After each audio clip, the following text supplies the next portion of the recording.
Good afternoon and welcome back to this session of Wilmington City Council's Finance and Economic Development Committee. It is Thursday, April 23rd. This is the fifth in a series of reviews of Mayor Michael Brzezicki's fiscal year 2021 budget.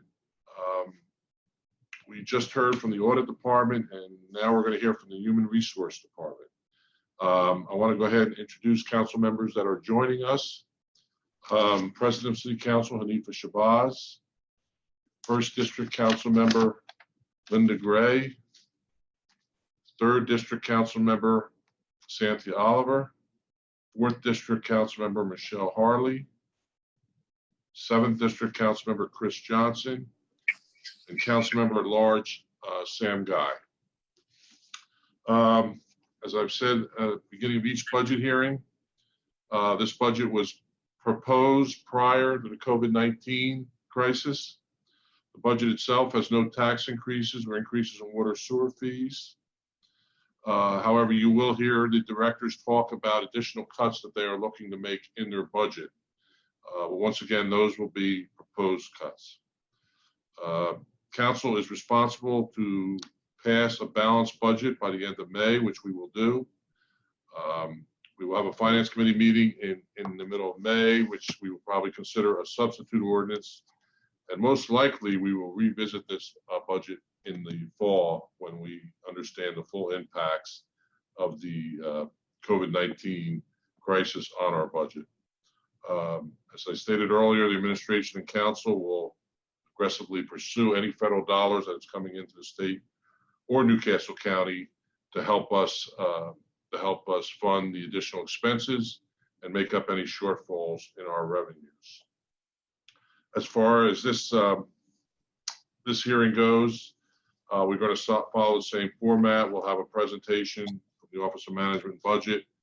Then we'll have a brief presentation from the Director of Human Resources, Ms. Charlotte Barnes, and then we'll get into question and answers. There's been a 90-minute time limit set for this hearing. I'm going to ask council members to keep all questions to budgetary matters, and any programmatic or constituent issues should be addressed in other forums. There will be time at the end of the hearing for public comment. Anyone that wants to make comment, you can raise your hand at any time, and we will acknowledge you at the end for 3 minutes. And your comments should relate to the budget hearing that we are reviewing now. I did want to also acknowledge that we are being joined by the Chief of Staff of the Mayor's Office, Danny Washington, and the Chief of Staff of City Council, Marshall Bass-Knight. So at this time, I'm going to turn this over to the Office of Management and Budget. Hello, and thank you, and good afternoon, Chairman Friel, Madam President, and honorable members of City Council. Funding for the Human Resources Department is derived from the general fund and 3 self-insurance funds: risk management, workers' compensation, and health and welfare. The Department of Human Resources is requesting a total budget of $34.9 million. $3 million is allocated towards personal services, $5.8 million is allocated towards MS&E, and $26 million is allocated towards the 3 self-insurance groups, which includes the city's medical costs. Overall, the Human Resources General Fund request is $2.4 million. This request is nearly identical to the fiscal year 2020 budget. Personal services increased nearly $16,000. Largely driven by a 2% COLA budgeted for all city employees, regular salaries increased $29,000. MS&E costs in the general fund are budgeted at $465,000 and are nearly identical to the fiscal year 2020 total, decreasing only $31. Increases in travel and subsistence, food, and workshops, seminars, and training are offset by a decrease in miscellaneous charges that are not otherwise classified. Moving on to the self-insurance funds.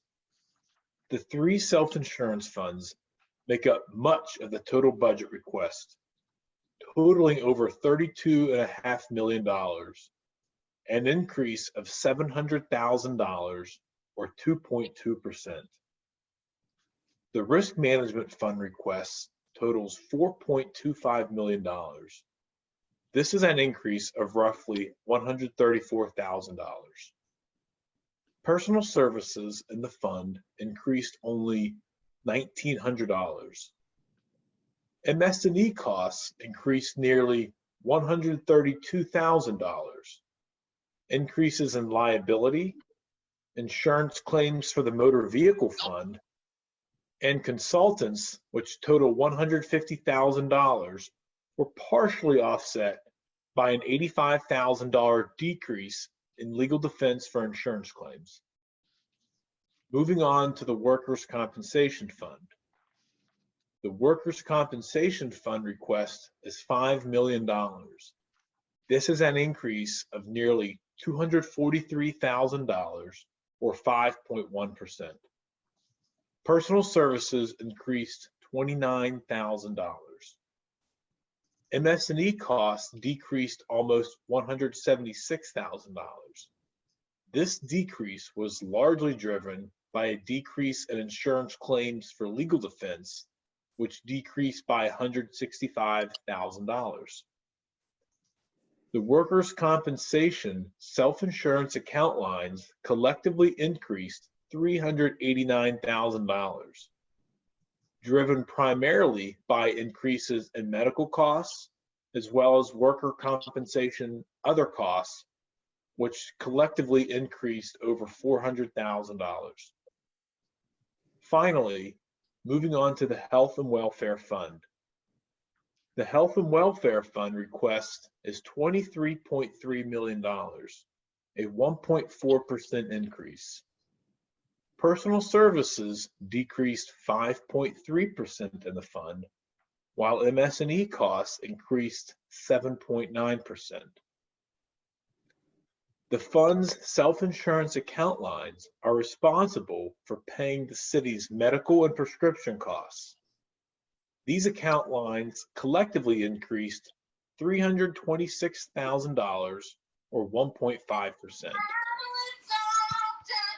Based on estimates provided by USI, the city's insurance broker, medical costs are budgeted at $14 million, while prescription costs are budgeted at $4.2 million.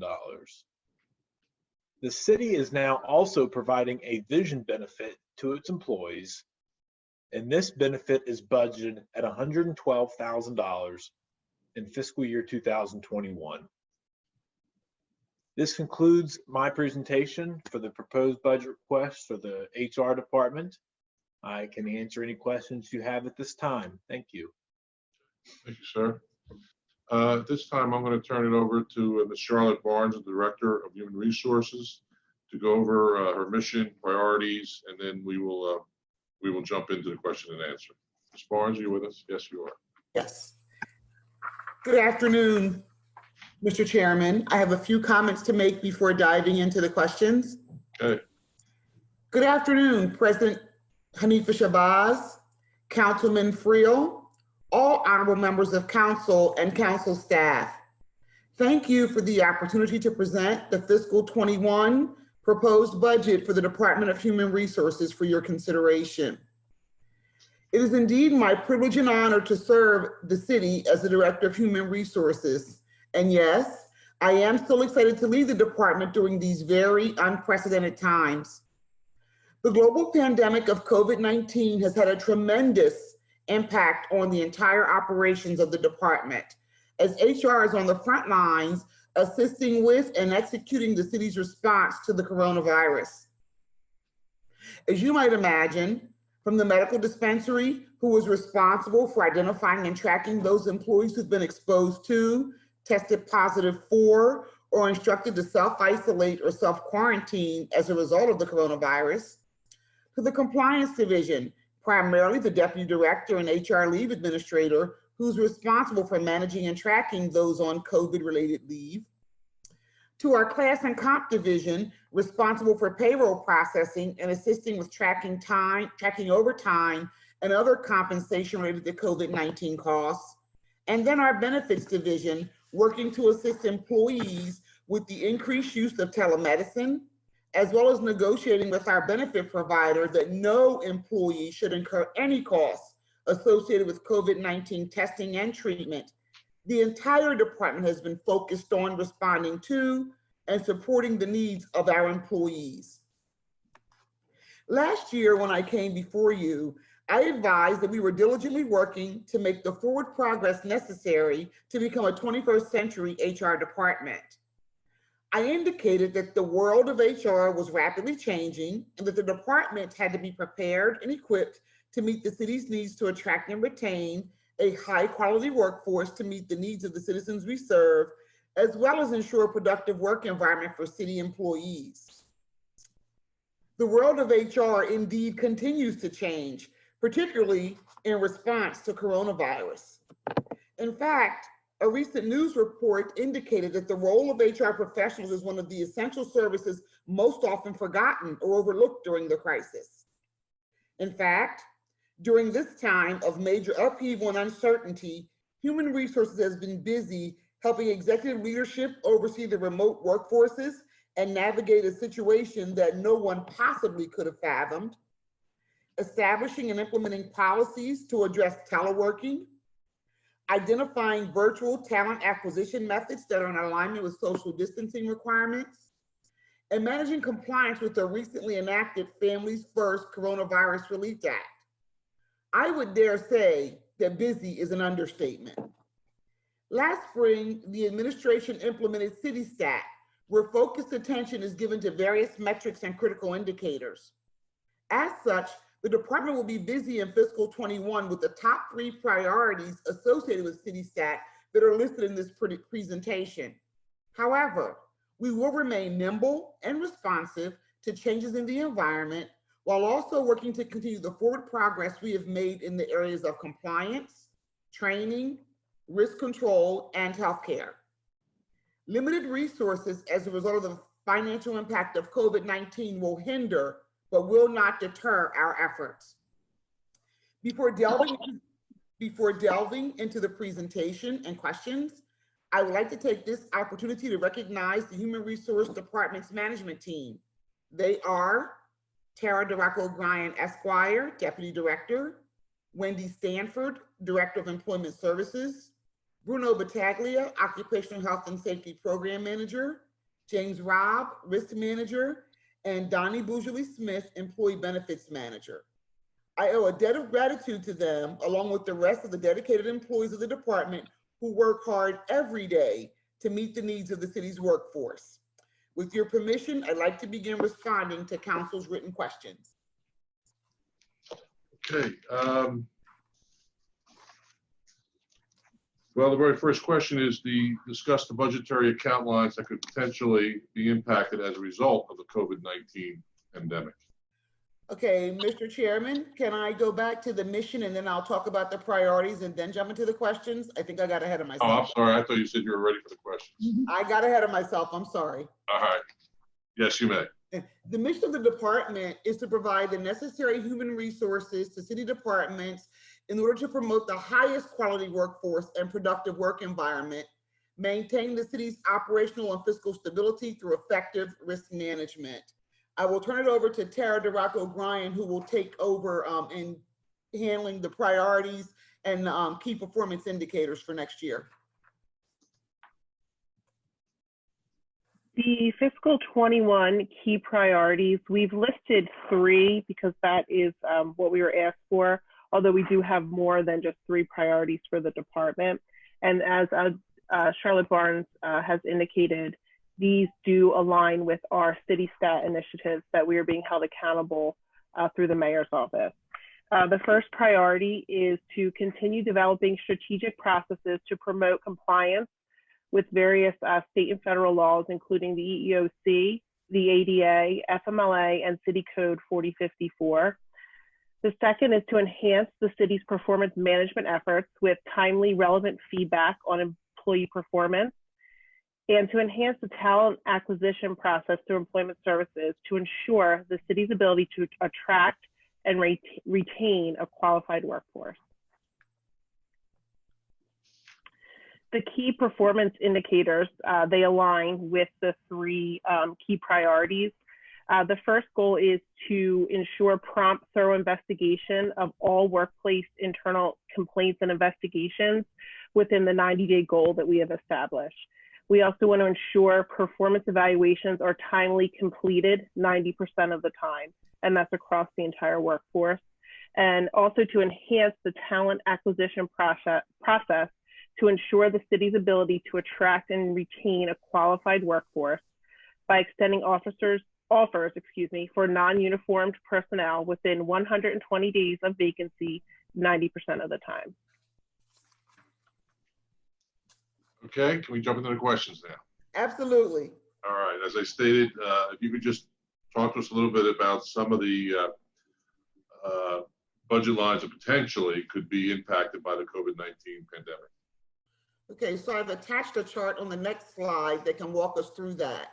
So, you know, as I approach the budget post-COVID, as you mentioned, this was prepared pre-COVID, but post-COVID, had to take a long look at, you know, what some things are nice to do's and some things are have to do's. And while any HR professional worth their salt places a high priority on continual professional development, how we are professionally developed in this COVID environment is likely to be different. For example, I sit on the National Training Committee for a national organization, and our conference actually was to be held. I would have been flying out on Sunday to attend that conference. Well, obviously in this environment, it was canceled.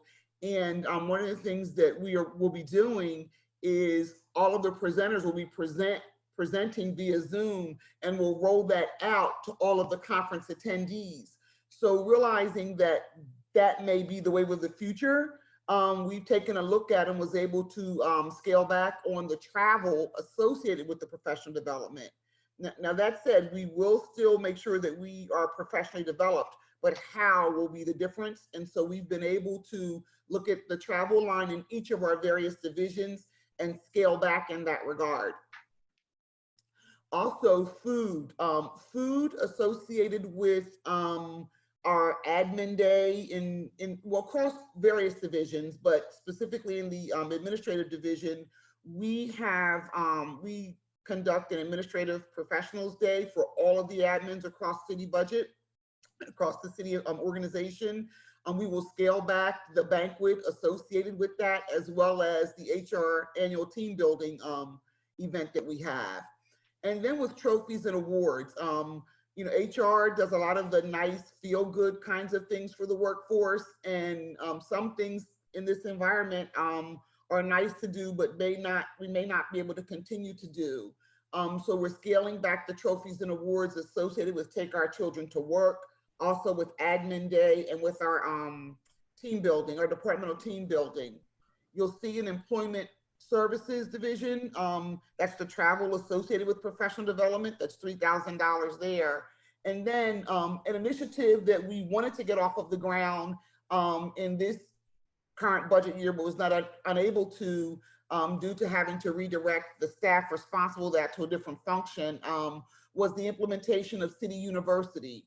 And while that is very important to deal with the training needs associated with our city workforce, in this environment, the likelihood with shifting priorities that would get done in the upcoming fiscal year, had to take a real hard look at that in this environment. And that is something that we would defer doing. Again, food associated with our new employee orientation, our Keys to Success banquet that we have to recognize outstanding contributions of our workforce, that we scaled back on that. And then of course the trophies and awards associated with that program as well, Customer Service Week and others. In class and comp, you'll see the reduction in travel for professional development, but also another item that we had wanted to get off of the ground in this budget year, but was unable to do so because we've yet to hire the director of class and comp, was the implementation of a new class and comp system. So we're scaling back on that and deferring that. And then in the compliance division, you'll see travel, we scaled back there. But then external investigations, and there's a question that the deputy director will speak to later on in the presentation, but that's something that you never know how many you're going to get or when you have to do them. But we took a look at some trend and felt that we could probably scale back in that regard about $21,000. So all told in the general fund, it's just shy of $150,000 in reductions to the fiscal 21 proposed budget. And then you'll see through our internal service funds, a similar theme where we're scaling back on the travel associated with professional development. So those are all items, line items that could be impacted in this COVID-19 environment. Okay, thank you. Next slide. Just briefly discuss the union labor contracts and their and the dates of the contracts, expiration dates. Okay. By way of context, we have 1,100 city employees and 75% of our workforce is unionized and covered by the 6 collective bargaining agreements that are listed here. Of those collective bargaining agreements, we still have 3 unions that are currently under contract. We have 2 unions, the AFSCME Local 1102B, which is our school crossing guards, and our AFSCME Local 320, which are our blue collar union, as I'll call them, or labor trades and craftsmen. Their contract expired in June of 2018. And we are in active contract negotiations with each of those units. I would also note that we have begun successor negotiations with the FOP, both captains, inspectors, and rank and file recently. And then Local 1590 is our fire union, and the contract did expire, and we are awaiting a decision from PERB from binding interest arbitration, and we anticipate having that decision by May 13th. Okay. Discuss any current vacant positions, duration of vacancies, time frame for filling the positions. Okay. So listed on the chart here are the 3 vacant positions that are within the department, currently within the department. And the chief of staff did mention, and as is noted in the media, that there has been a hiring freeze as it relates to the city of Wilmington, with the exception of essential positions. So the HRIS administrator, which supports the payroll function, we do intend to move forward with that essential position, and we anticipate having filled that position hopefully by June of 2020. The labor relations specialist is still vacant, and the director of class and comp are vacant, and those are pending at this time in terms of a timeline to fill. Okay. Discuss any proposed changes to positions, any new, deleted, upgrades. So we have no net adds in positions within the department this year. And taking a look at the department, we, I would dare say, misjudged the support that would be needed in terms of the payroll, supporting the payroll function when we talked about migrating to an external vendor. And we had said 2 positions, and now in assessing it, we really need a third, more junior position. So we've opted to delete the employee engagement administrator that we created but had not filled. Employee engagement is a very important function. We're doing that in other ways within the department, not to the degree that we'd like to, but we are doing employee engagement in other ways, and just felt that knowing that I could not add a position this year, I sacrificed the employee engagement administrator for the HRIS coordinator. Okay. Discuss the planned use of $158,000 budget in miscellaneous services, considering you've only spent about $12,000 to date this year. Okay. There are budget items that tend to be cyclical in nature and also unpredictable. And external investigations, are one of those items that you kind of never know if you're going to get them. You can't plan for them, but you need to have the resources to pay for them should they arise. And we had an uptick in a prior year for external investigations and felt that we needed to make sure that we had planned for them. And going forward this year, you'll see that that's one of the areas that I talked about scaling back and having the ability to cut. And then also the payroll vendor, we anticipate expending those resources before fiscal year end. Can you talk a little bit about deficiencies for using the new payroll service?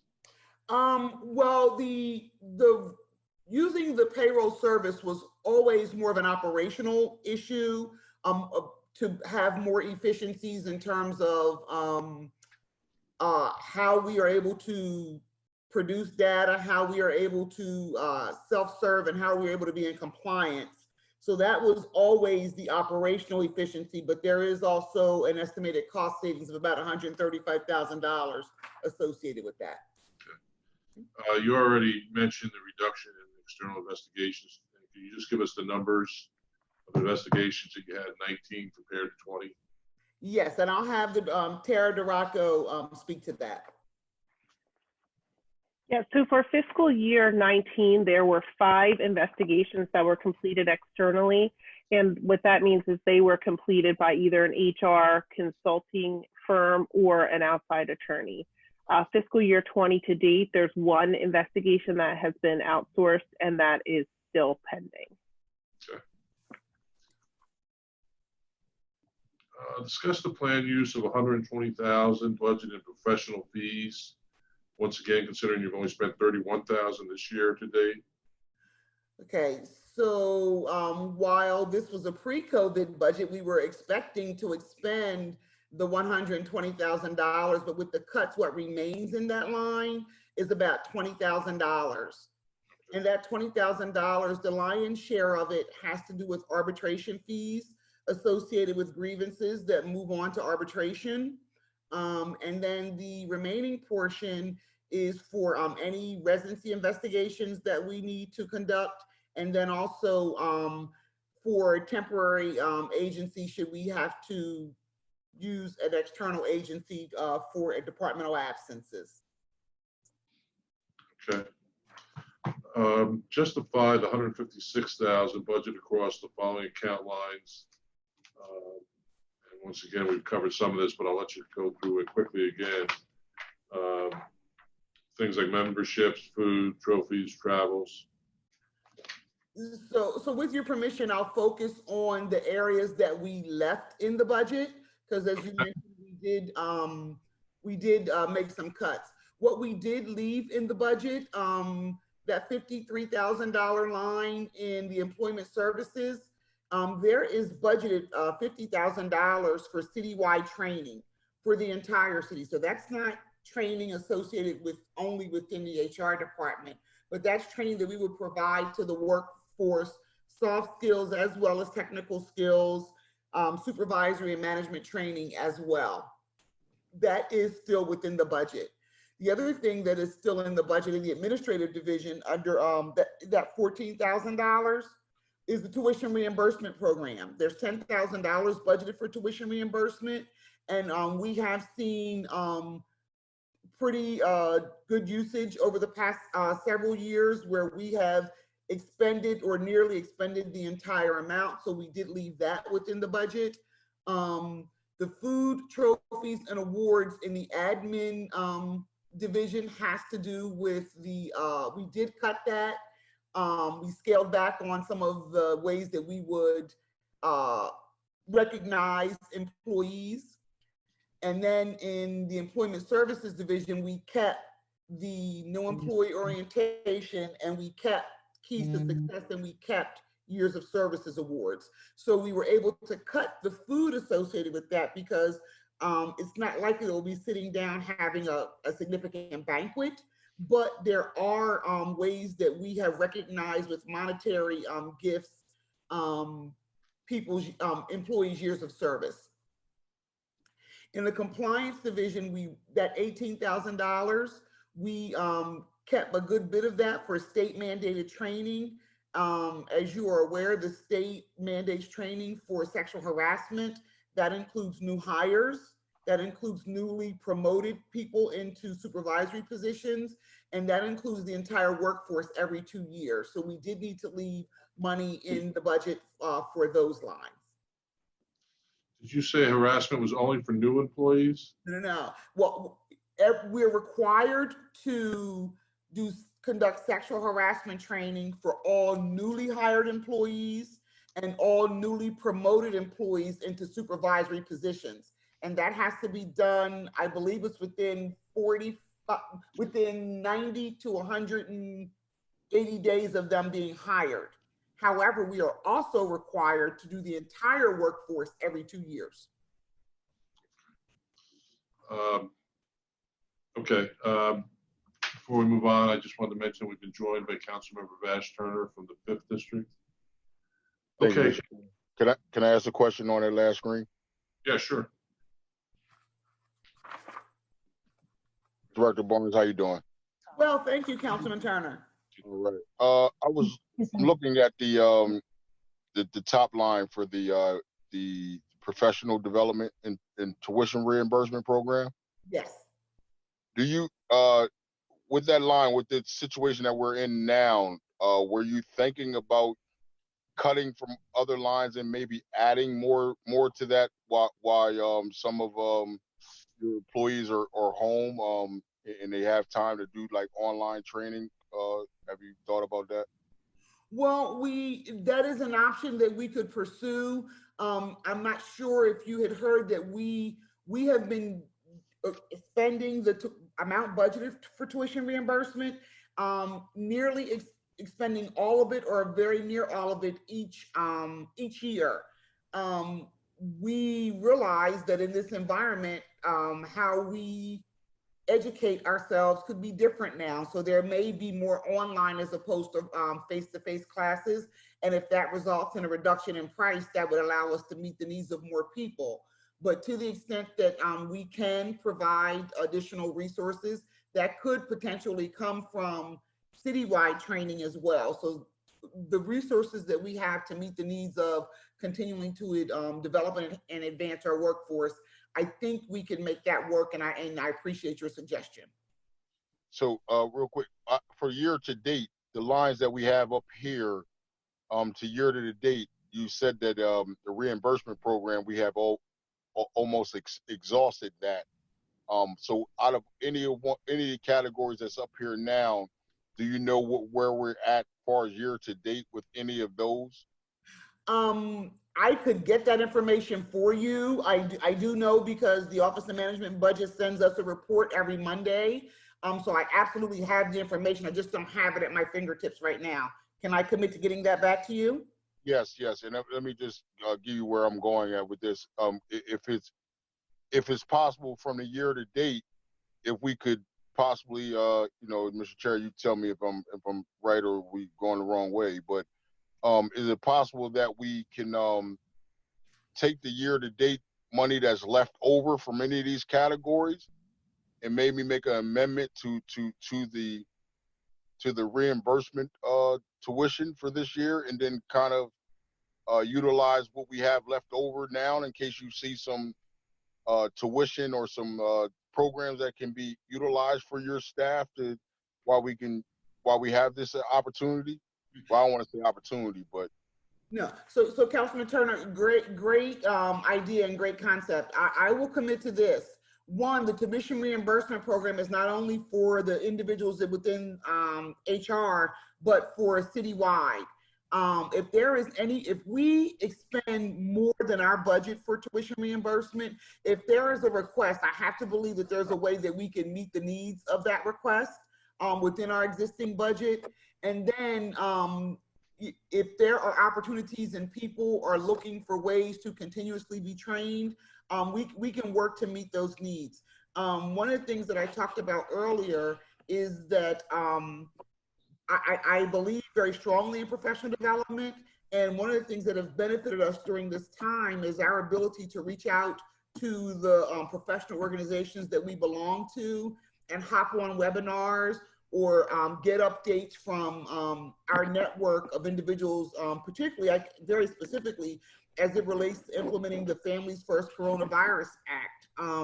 That act was passed in late March. We had to implement it within like 5 days. And the deputy director and I was able to jump on some webinars and see how other jurisdictions across the country were implementing this act and then roll out that for us. So there may be ways that other employees can jump on webinars, and to the extent that we can support that, we certainly will.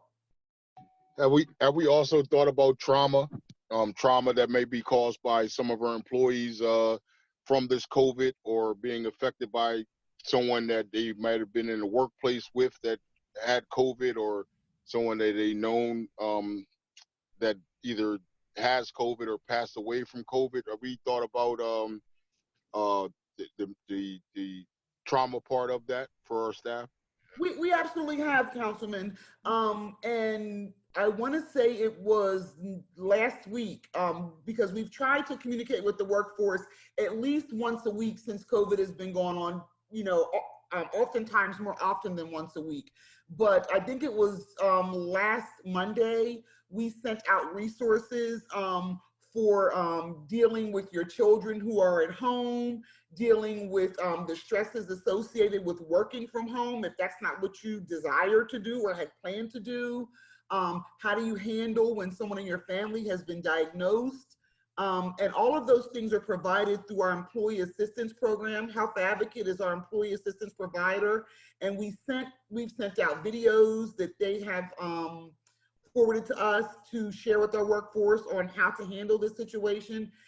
It's unprecedented for all of us, and nobody knows what to do, how to do. So we're as often as we get resources, as often as we get information that we believe is valuable to share with the workforce, we certainly have been doing that, and we will continue to do that. Thank you. Let's go ahead and move forward. Ms. Barnes, discuss the 23 million funds budgeted for city employees' healthcare costs. So, Councilman Friel, for the balance, a good portion of the balance of the presentation, I am going to turn over to Donnie Bougely-Smith, who is the benefits manager, Bruno Battaglia, who's the occupational health and safety program manager, and Jim Robb, who is the risk manager. I will jump in as need be to make some overarching comments, but the balance of the presentation, a good bit of it will be them.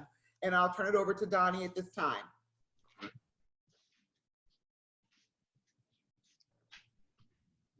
she with us? She is. Hello? Can you hear me? I can hear you now. Hi, thank you. Good afternoon, everybody. Good afternoon. Regarding the 23 million in budgeted costs, I have 2 slides here. The second one is really just my talking points that I'll speak to with this chart. Overall, the fund is up $242,000, primarily because of our new vision program and the reallocation of dental. As you can see here, our medical costs are relatively flat, which are a good indication of our city employees better managing their overall health and wellness. Our stop loss insurance is actually down for the upcoming year. That's really reflecting that we have less larger claimants, and they are decreased to our % of total claims. After a 2-year rate hold, we're seeing a slight increase in our medical admin. So costs, so that means just that the fee that we pay per person per month is going up slightly for fiscal 21. And as I mentioned, in our dental cost, we are, every year we reevaluate all of our self-insurance lines, and we realized that our active employees were using a larger percentage of our dental, so we reallocated that back into the fund. And then prescription is really just a reflection of our our drug utilization, and the underwriters provide a number that's based on our current illnesses and treatments. And then, as I mentioned, we do have our new vision program, which is preventative, and it's appearing as a $112,000 charge as a new budgeted line item. Okay, do you want to talk a little bit about some of the recommendations that have been implemented from the task force, the healthcare task force? Sure, that's on the next slide. So of the 20, the healthcare task force report has really been our beacon in terms of how we think about benefits administration, plan design, and education. It was published in April of 2017, and it included 33 recommendations, 15 of which had $5.9 million worth of anticipated savings. To date, we've been happy and proud to have accomplished 14 of those initiatives. 7 recommendations that we have implemented have an anticipated savings of $3.1 million. The remaining recommendations really are education and engagement based, and I'm going to talk about that and our activities on the next few slides, but they are certainly harder to quantify. And then in terms of the balance of the recommendations, we are evaluating our strategic plan and really looking at 4 years post-publication, which of the remaining recommendations are still actionable for the city. All right. You want to go right into how you've been promoting and marketing the plans to the city? Yes. So the next 2 slides just really speak to that. These talking points here are really reflective of the work that we've been doing since the last time we had a hearing. In January, we launched our diabetes prevention program. We're really excited about this program. It's an evidence-based program helping to address the pre-diabetic population. We had started the program in February before everything happened with COVID. As an example, in terms of that education and engagement piece that I mentioned previously, we started to do the program on site. Our hope was just to have 2 classes of 12 as a starting point. The feedback was so tremendous. We ended up having 3 classes of 20 people each, which was just really phenomenal result for us in terms of employees really being excited and engaged in terms of understanding their pre-diabetic status and wanting to do something about it.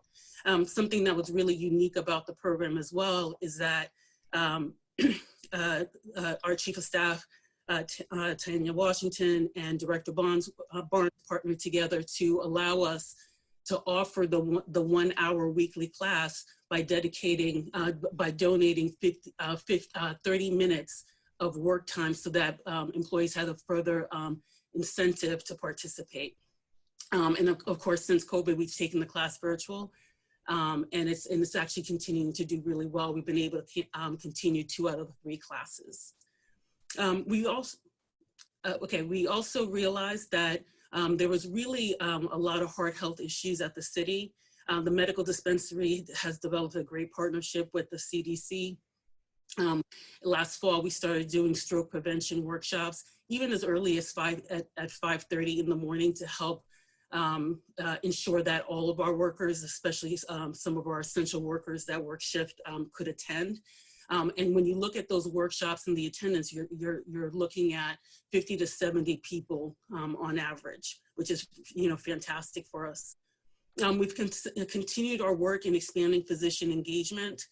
So that's now been expanded. So that's that Well Works program where you receive a 2% discount on your premium. We were able to extend that to more of the workforce due to contract negotiations. We're all familiar, we've talked before about our work with telemedicine. We launched that 2 years ago, so we kind of feel a little bit ahead of the curve since telemedicine is really a go-to option right now. And then we've continued our benefit service days where we're engaging with various portions of the workforce to help educate them and make them aware of some of their benefits and programs. As I mentioned, we carved out for the first time a true vision care benefit. So we were really excited about the 2 plans there. And then for the first time in a long time, we upgraded our dental program. We added a Plan 3. We have a very rich dental benefit, but we still found that it wasn't quite meeting the needs of our families. So we were really excited to upgrade and add a Plan 3. And then we also worked to add an opioid prevention program through Express Scripts, which is our pharmacy provider. Again, in continuation with the medical dispensary, we executed a mini wellness week. It started with the health fair. Again, that CDC partnership came into play. So we were actually able to offer on-site expanded healthcare screenings. So not just doing blood pressures, but we were actually able to do non-fasting glucose and cholesterol tests on site. And people were able to get their results immediately and be able to speak to a nutritionist or a graduate fellow at the University of Delaware. So that was really phenomenal and well attended. And then 2 days later, we had our second annual Fall Fest, which is really a celebration of the city's wellness, giving people an opportunity to think about stress management, exercise, and healthy options, but also as a bit of an appreciation for all the work that everybody's doing and the time and attention that they're paying to their overall health. So that ended with our second annual Fall Fest as well. And then lastly, we launched our branded Wellness in Wilmington program. I like to affectionately call that program, Groupon for Government. It's really our healthy living program that it's connecting you to discounts and incentives throughout the city. So here we were able to announce specific discounts at venues like the YMCA, Planet Fitness, New Balance, and certainly a number of restaurants and wellness providers throughout the city, so that we were excited about that launch. Thank you. To the next slide. What we're trying to convey here is really the culture of wellness that we're trying to build. And so while I've spoken about several of our initiatives, what I'm really trying to convey is that it's a culture of wellness. It's a lifestyle, right? So all of these things are integrated together. How you think about your preventative eye care, how you think about your dental and oral health, all ties into, your annual physical, how often you use our different programs, giving you different opportunities to do that. And so I think what we're really shooting for is that we want people to think about changing their behavior so that they think about their wellness as automatic and not optional. So we just kind of wanted to give you that visual to talk about the wide world of wellness that we're trying to promote here at the city. Thank you. Mr. Guy, do you have a question? Hello, Mr. Guy?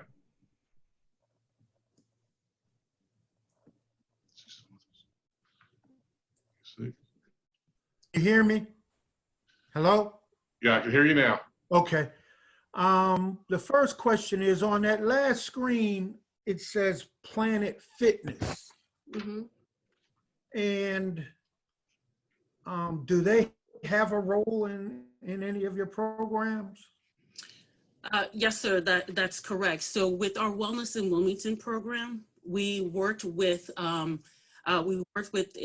small business consultant to help us negotiate discounts throughout the city.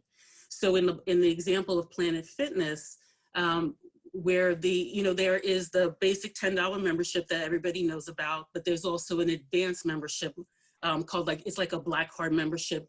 It actually went up last year nationally to $24 a month or $25 a month.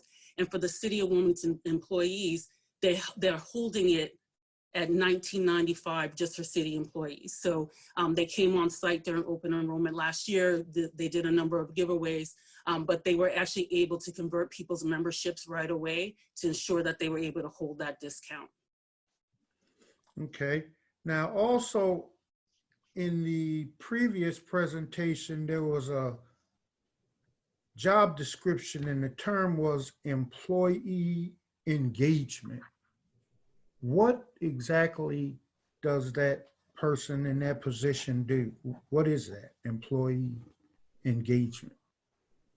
Well, Charlotte, Director Burns might want to speak to that, but that position was listed earlier in the presentation as being deleted in order to fund another position. And what the director mentioned was that what we realized was that we were doing and performing engagement activities in various other divisions. I think my division could be an example of that in terms of our approach to promoting health and wellness. It's really a call to action to people to engage. And I think it's our responsibility to provide engaging programs to generate that behavior. Okay, is that a vacant position? Yes, sir, it was a vacant position that has been deleted. Okay, and what happened to the person who had that position? That position was never filled, sir. It was created within the budget and never filled. So it was deleted. Okay. Then there was an issue where it was mentioned $62,000 was mentioned, and it had to do with external investigations. And 2 questions. I think it was stated that some type of human relations consultant or outside attorneys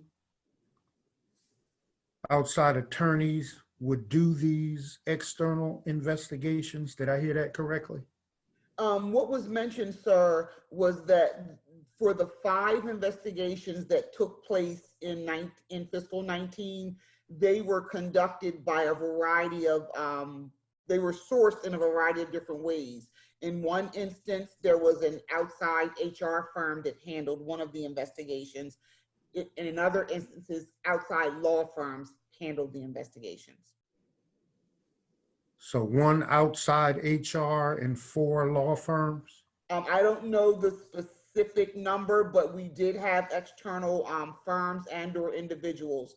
I can certainly get that information to you. It was from fiscal 19. Okay, yes, please forward that information. Now, in connection with that same topic, who exactly selected these 5 organizations that conducted the external investigations? Who makes the selection? The selection is a recommendation with, we collaborate and coordinate with the law department, and then we make a decision based on a number of different things, the nature of the investigation, whether it's been, whether it's a conflict, expertise of the particular organization that's going to do the work, but it's in collaboration with the law department.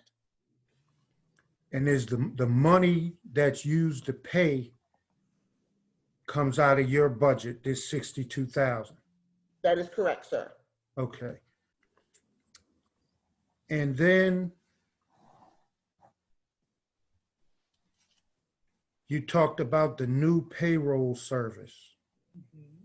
Now, is that the payroll service that also resulted in like approximately 3 city employees having some type of change in their assignment? Is that the same item? I want to say it's been almost 2 years ago now that we have migrating to externally processing payroll. That is correct. Okay, and was it 3 people that were then pulled out of that duty? There was a, yes. Okay, so what has happened to those 3 people? Those individuals, actually more than a year ago, sir, and I'm very thankful to our collective bargaining units because each of those employees have been placed in other positions. All positions in the Department of Human Resources are non-union. So in accordance with the city code, those employees would either bump another employee or be displaced. Based on relationships with the unions, we worked with them and they allowed for those employees to be placed in union positions. some of the employees to be placed in union positions such that no one was displaced, no one was laid off. Did anybody lose any money? That's what, when you bump to the salary of the position that, that you bump to. So if you bump to a position that is of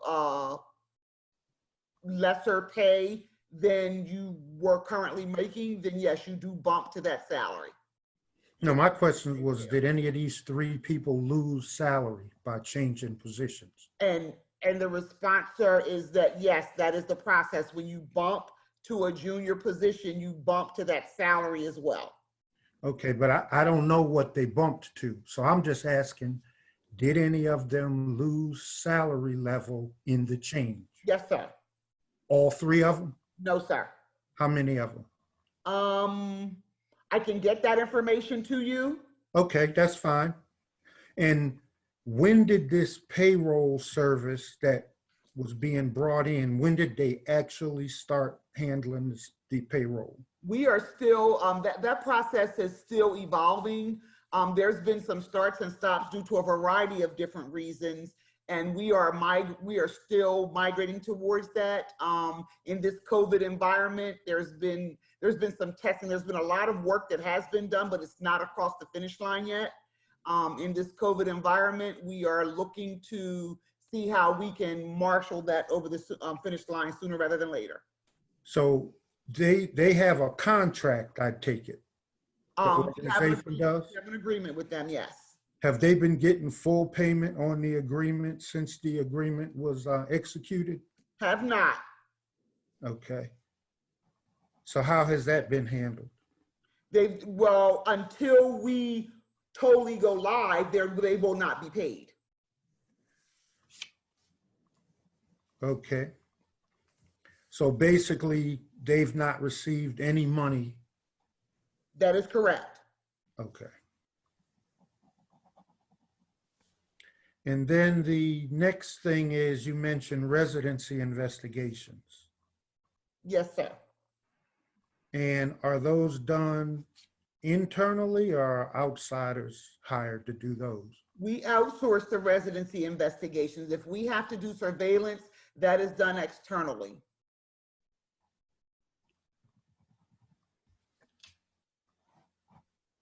Okay. And then can you explain how our unemployment, how is that handled? So if like one of our employees is let go and they file for unemployment, and let's say they're awarded unemployment, are we insured? No. Or are we self-insured, or how, just exactly how is that set up? The city is self-insured for unemployment, and as we receive the invoices, we pay them monthly for those employees, whether our former employees or even someone who we've let go a while ago, but they are unemployed from a different venue. They go back several quarters, so we could still be on the hook. But yes, we are self-insured for unemployment. Okay, so do we actually have to spend money for unemployment? Are people actually like winning cases against the city such that we have to actually make payments because we're self-insured? Well, unemployment, I wouldn't characterize it as winning cases. It's a function of we don't pay unemployment insurance. We are self-insured. So when somebody files a claim for for unemployment, we do pay that claim. Well, you pay the claim if the person's eligible to receive payments, right? Yes. Right. So if the person files for the unemployment and they have a hearing over there and it's determined they're not eligible, then the city's not going to pay a dime except attorney's fees, right? Well, we don't typically engage attorneys for that. Someone on my staff handles that, sir. All the way up through the courts if the people appeal them? If there's appeals, there are appeals that are handled at the Department of Labor, and there's people on our staff that handles that, yes. And if you go to the court system, if they continue on through the court system, Do you get outside counsel or do you use the inside attorneys? I'm not aware of one in my 6 years in the department. I'm not aware of one that has progressed to the court, sir. Okay, so if they award unemployment for a city worker and the city has to pay that money, then some kind of way you'd get the bill from the state of Delaware that the city would have to pay. So are we having circumstances where we actually have to pay? Absolutely, absolutely. We pay unemployment. And again, it's not necessarily employees that are unemployed from the city of Wilmington. You could have left the city of Wilmington's employee, go work for another company, i.e. one of the banks. That bank laid you off. However, unemployment goes back several quarters for who's responsible for paying for that. So the city could really be paying unemployment on someone who we didn't let go because we haven't let employees go. Okay, if you're terminated for cause, we could challenge your unemployment, but we haven't had to lay individuals off, so we wouldn't have individuals that we would need to pay unemployment for. We're typically paying for those employees that have left employee for other reasons. And we also pay unemployment for our crossing guards because during the summer, they go on unemployment. Okay, so have we had to spend any money paying for unemployment because the city let somebody go? I can get that information for you, and I can get you the information. I can't answer that question specifically, but again, typically if we terminate for cause, we can challenge your unemployment. Okay, maybe if it'd be easier if you have some kind of spreadsheet that might show like the invoices from the state over the last year, that'll kind of give an idea what we're spending.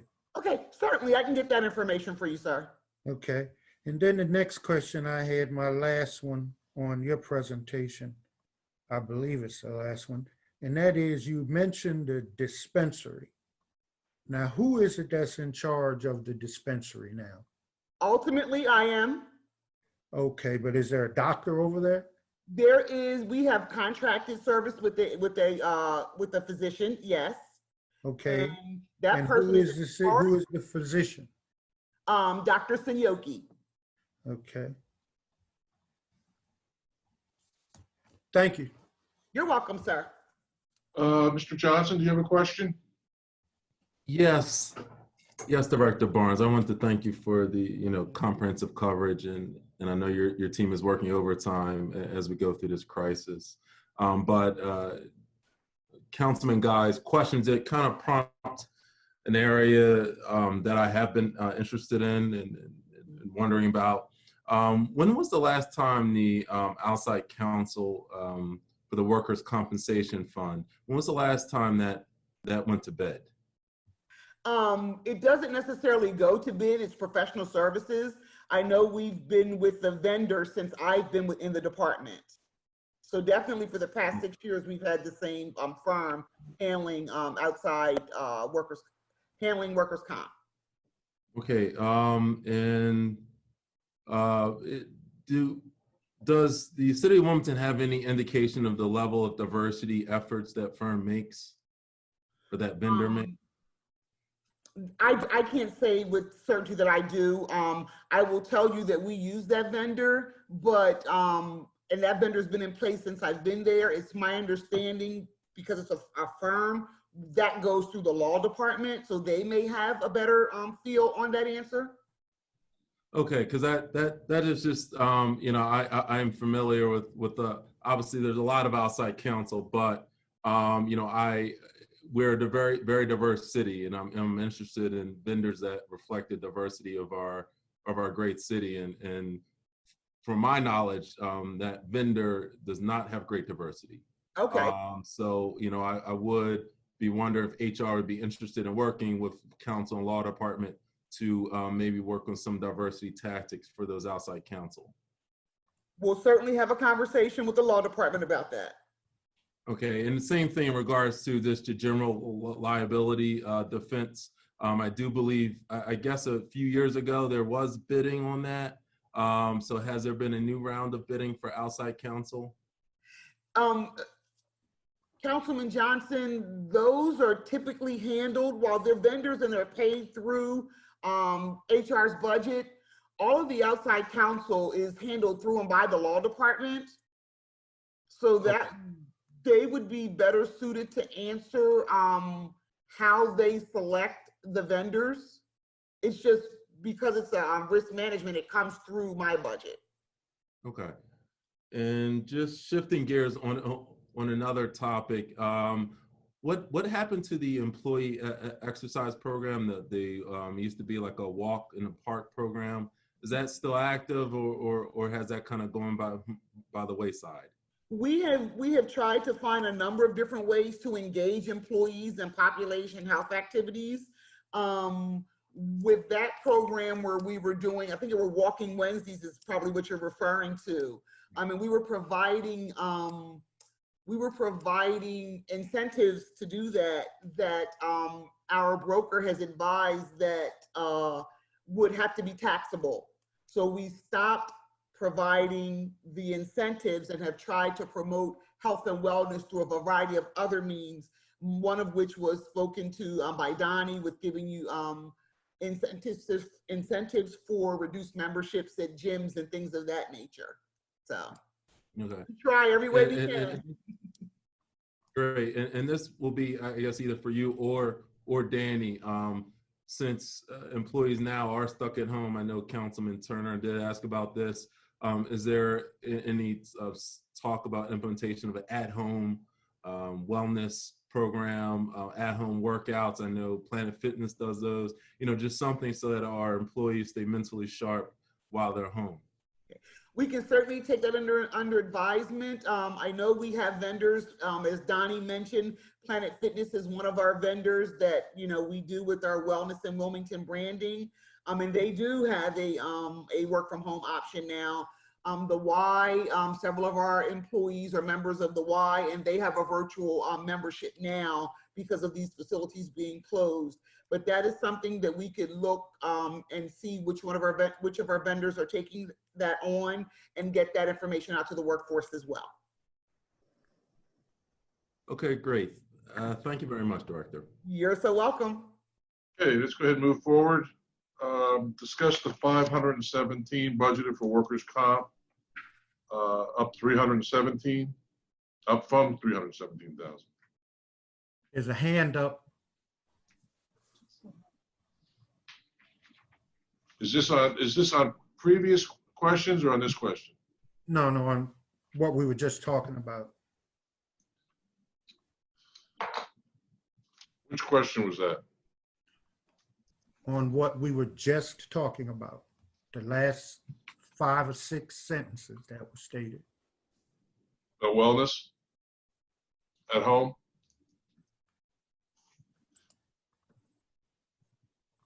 The wellness at home, Mr. Guy? Now, Councilman Johnson mentioned about 5 things. All right. Go ahead, Mr. Guy.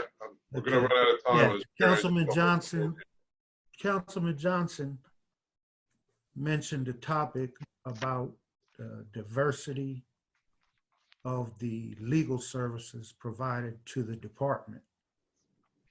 And I just wanted to comment to him and in general, the law department kind of gets a free ride because they don't have a committee that has oversight over them. So that's how they've been able to basically not address diversity and basically not be accountable to anybody on that front. So that is something that is needed to be dealt with. That's all I have. Thank you. Councilmember Oliver, you have your hand up? Councilmember Oliver?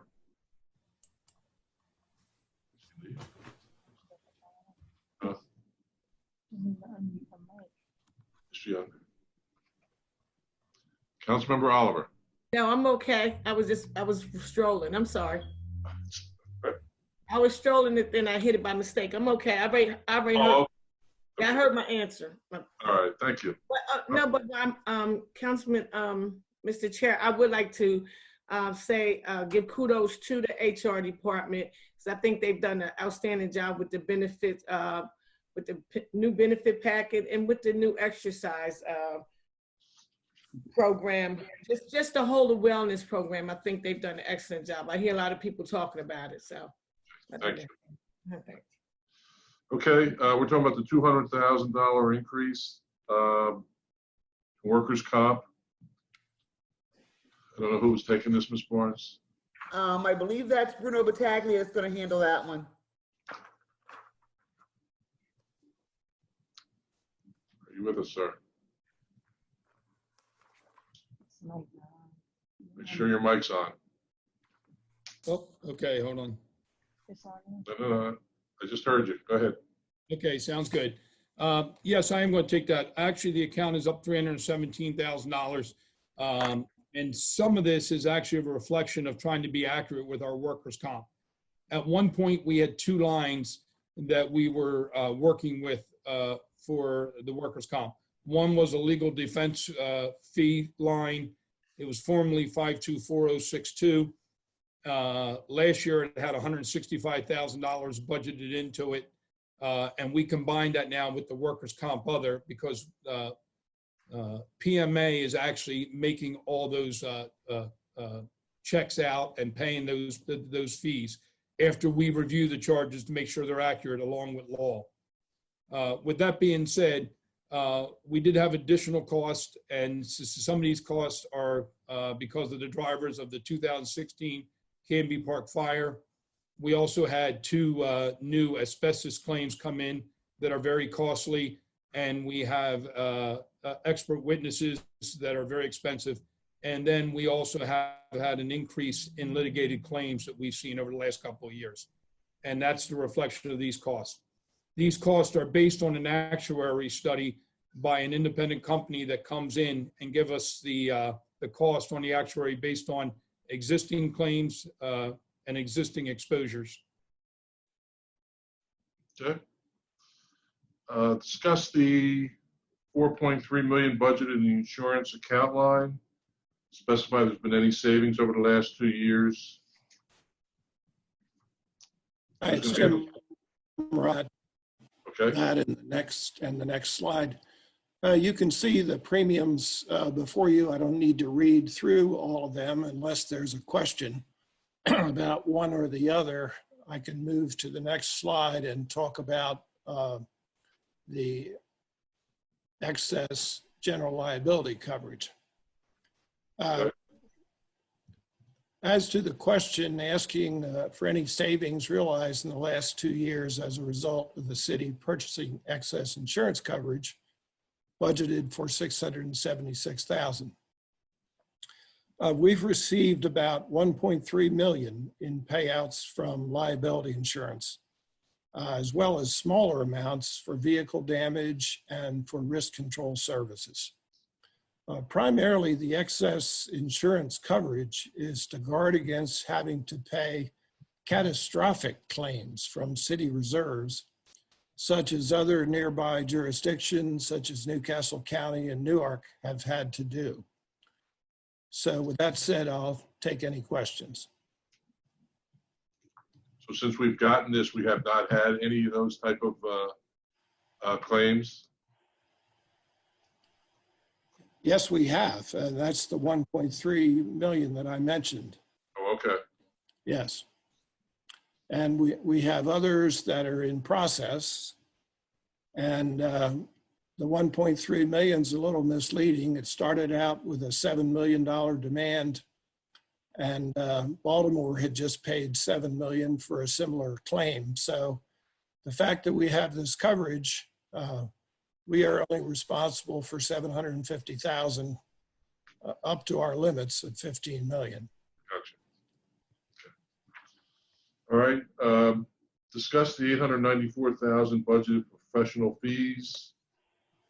List the vendor's name, length of contract, etc. Specify if there's any DVEs.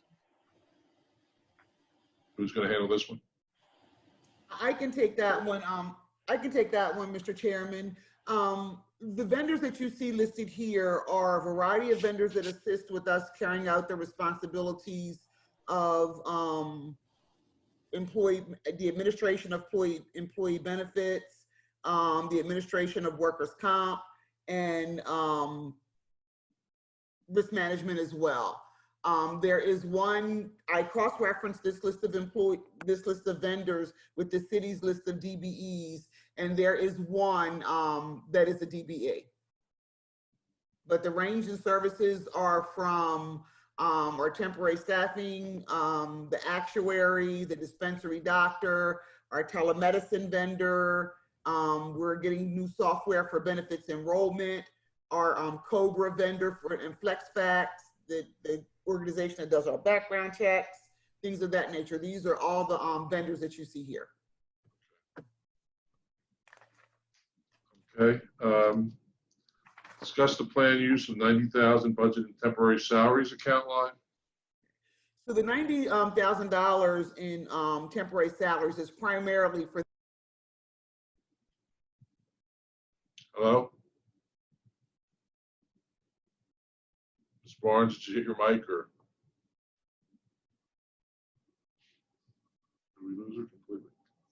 Huh? Sure.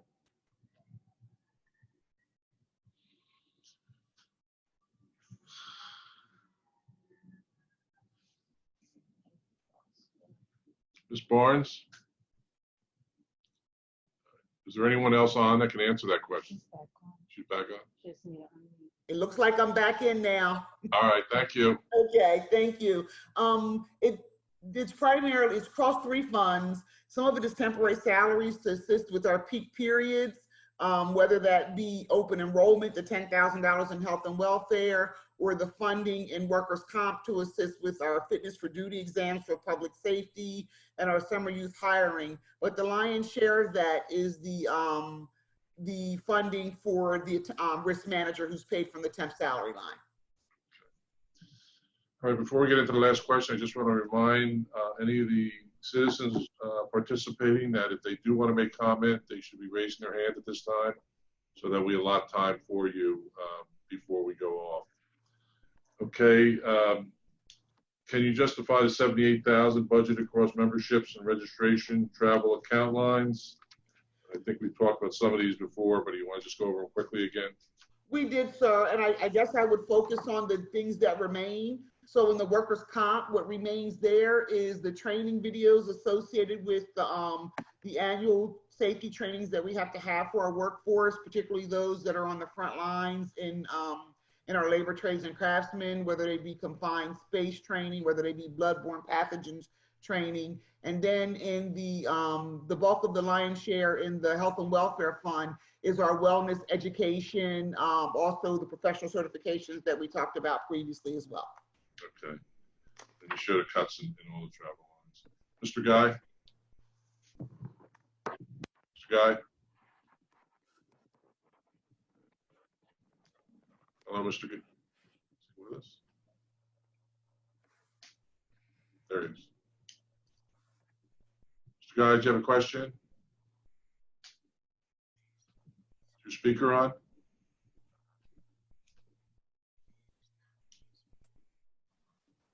Can you hear me now? I can hear you now, yes. Okay, thanks.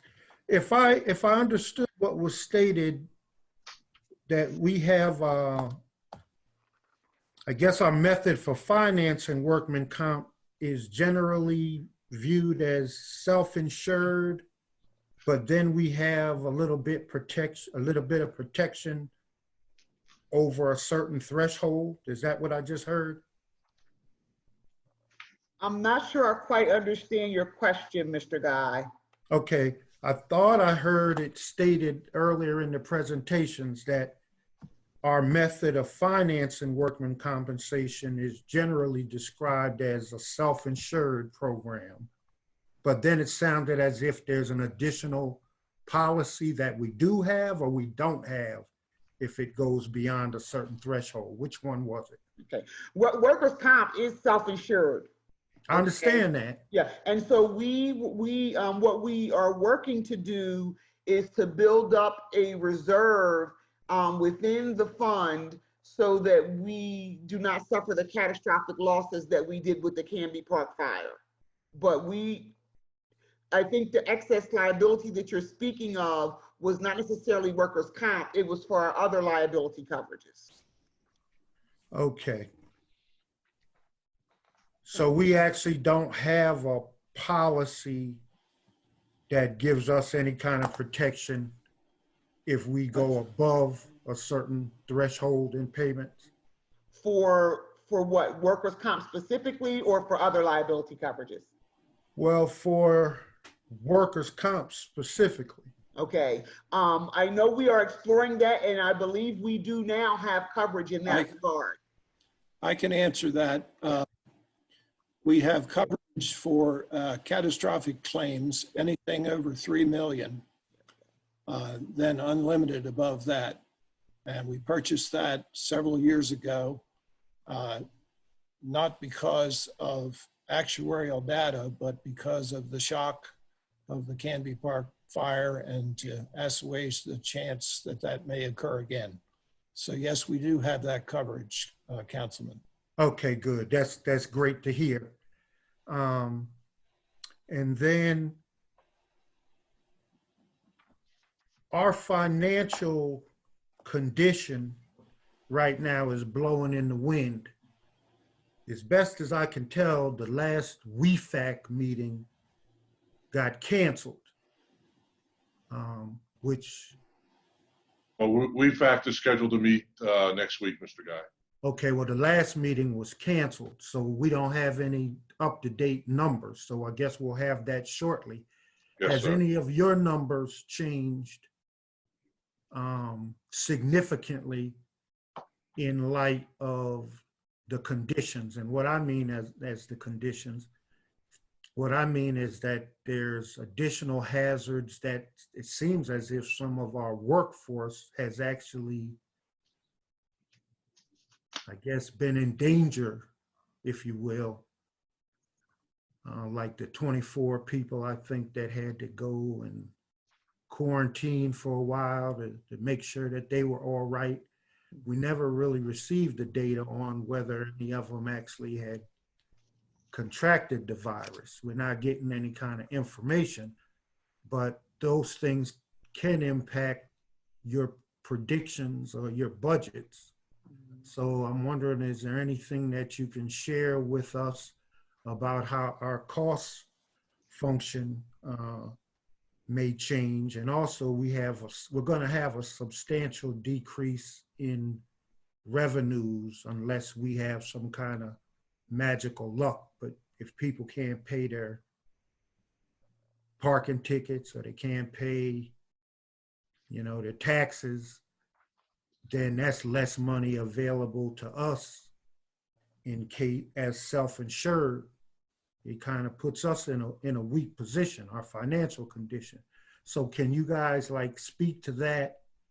And I guess what would you say to WEFAC if they had that meeting a few weeks ago or whenever that was? I don't know that I would speak directly to WEFAC about this situation. What I can speak about is that we have been in contact with our brokers. We've been in contact with the underwriters. We've been in contact with the third-party vendor for healthcare.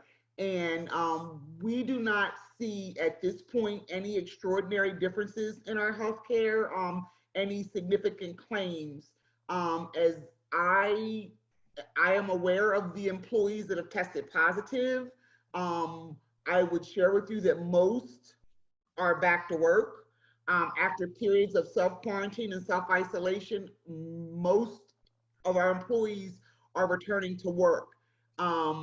I don't have the data in front of me, and I don't want to speak about individuals, but I do believe there's probably one, and things happen every day where somebody is exposed and they may have to go into self-quarantine, but I don't know that there has been any, other than at-home treatment, that there's been any exhaustive treatments for that would impact our medical costs. Okay, and I guess related to that topic, it's interesting because as you watch TV, you hear every governmental agency like reporting how this is impacting their police department, how it's impacting their fire department, how they have large numbers of call outs and things of that nature. And I've not seen any information come by, come to me. Maybe somebody else was given this information that's given us any kind of HR report on how this is impacting our workforce with respect to people being out sick and things of that nature. Not anybody's specific name, but like if we've have 1/3 of the workforce that's out sick, that's something we ought to be aware of. So is that information being reported to council, all members of council, or is it not being reported? And if it's not, I believe it should be. Sir, it is being reported every week. So initially we were, every time an employee tested positive or we had situations like that, we were sending that information out broadly to the internally and externally to the workforce and to the general media. What we've transitioned to, I want to say about 3 weeks ago, is doing it comprehensively. So I know for the past 2 or 3 weeks, there's a weekly update on how COVID has impacted the city, and included in that section is the number of employees that have tested positive, the number of employees that have been told to self-isolate or self-quarantine, and it may even give numbers on those employees who have returned to work. But that information is produced and shared broadly. Okay, does it come to council? I am fairly certain it does. Yes. I will Okay. double check, but I'm fairly certain it does.